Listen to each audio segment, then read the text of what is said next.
Once upon a time, there was a woman who had no children. She once went to a good witch for help.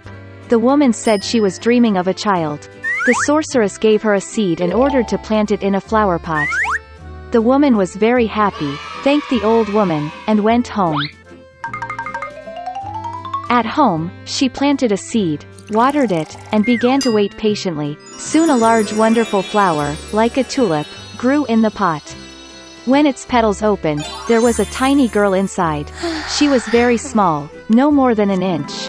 Therefore, the woman called her Thumbelina. One night, when Thumbelina was fast asleep, a huge toad climbed onto the window of the house, wet and ugly. She grabbed the sleeping girl and hurried to her swamp. The toad decided to marry her ugly son to the beautiful Thumbelina. She planted her in the middle of the river on a wide lily leaf so that the girl would not run away.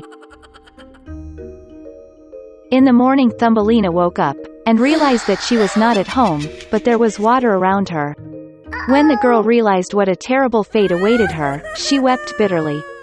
At this moment, small fish swam past. They felt sorry for Thumbelina. They gnawed at the stem of the lily, and the leaf floated with the flow with the girl. A large beetle flew past. Seeing a beautiful girl, he grabbed her and carried her to a tree, where he introduced her to his friends. They all envied her beauty, but said that Thumbelina was very ugly and could not be in their company. Under pressure from acquaintances, the beetle also decided that she was ugly, lowered the girl to the ground and said goodbye. All summer Thumbelina lived alone in the forest. She made a cradle for herself from grass and leaves. She ate on pollen and dew, basked in the sun in clear weather, and hid from the rain under a large leaf of burdock. But soon cold rains and winds came. Thumbelina did not have a winter outfit, and she began to freeze. The girl suffered from hunger and cold, and one day she was sheltered by a field mouse. They lived together gloriously. The girl helped the mouse with the housework, told her fairy tales, and in return received warm housing and food. The field mouse had a neighbor, a wealthy blind mole, who did this by counting his wealth all the time. Even being blind, the mole realized that Thumbelina was very cute and offered to marry her. But the girl was not at all happy about this. She did not like the boring mole. Once, walking along the underground passages, Thumbelina saw a wounded swallow, which almost died of the cold. Oh no! All winter she took care of the sick bird and by the spring she cured her. Before the wedding, Thumbelina asked the mouse to let her go upstairs to admire the sun at last. When she climbed out of the mouse hole, she saw a swallow, which she cured. Thumbelina complained to the bird that she was being forced to marry a nasty mole and live with him deep underground. The swallow invited the girl to fly with her to warm lands, and she agreed. She quickly said goodbye to the mouse, climbed onto the swallow, and they flew away. Once in a wonderful country, Thumbelina saw a huge meadow with beautiful flowers.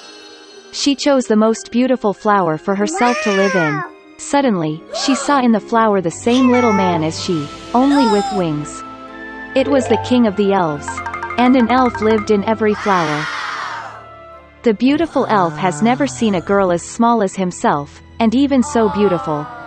He immediately fell in love with Thumbelina, and invited her to become his wife, the queen of the elves and the queen of flowers. After all her adventures, the girl was happy to hear such an offer from the charming prince. She happily agreed. The elf took Thumbelina by the hand, and at the same moment 2 wings appeared behind her. Now she has become the queen of the elves. And since then they have lived happily ever after. On a small farm, in dense thickets of burdock, the mother duck found a cozy place to build her nest. She waited for the chicks to hatch. One sunny morning, the eggshells crackled and tiny fluffy ducklings were born. There was only one egg left, the largest one that did not want to crack. The duck began to worry that something was wrong with him.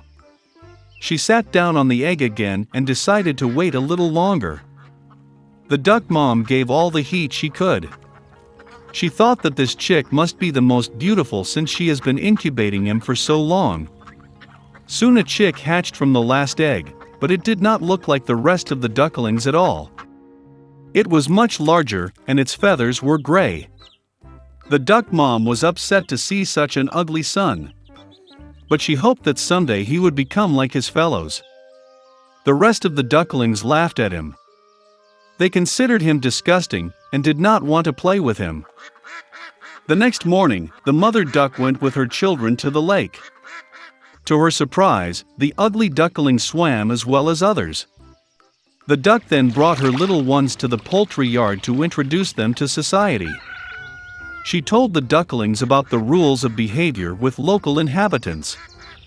The duck presented its brood to the noblest fat drake, but he attacked the ugly duckling, and she was forced to protect her failed chick.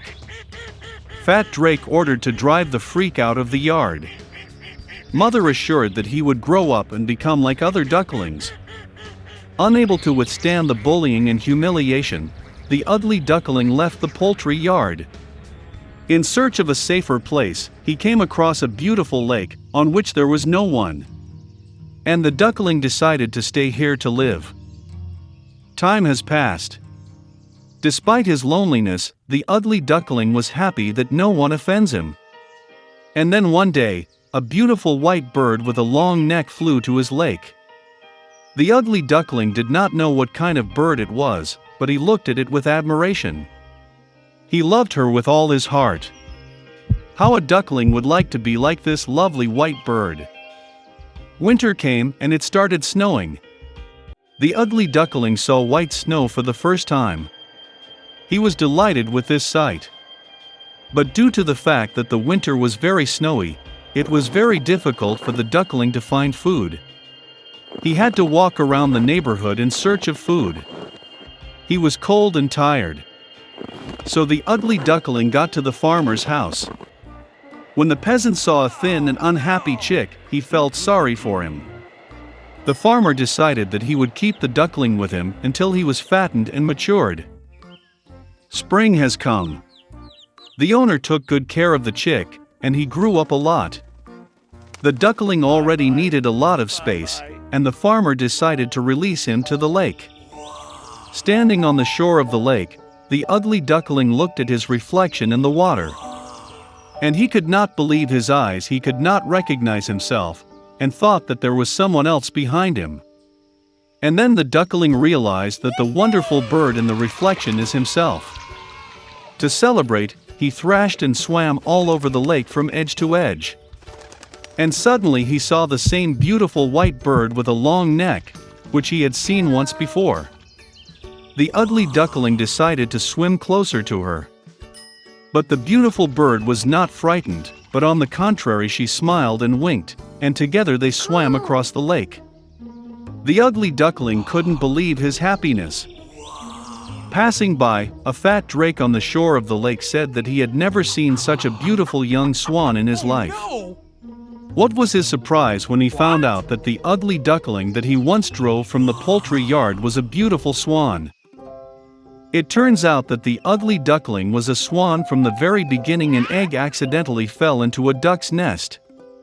And when the beautiful young swan returned home, then everyone in the poultry yard became very ashamed that they had once offended him because of his appearance.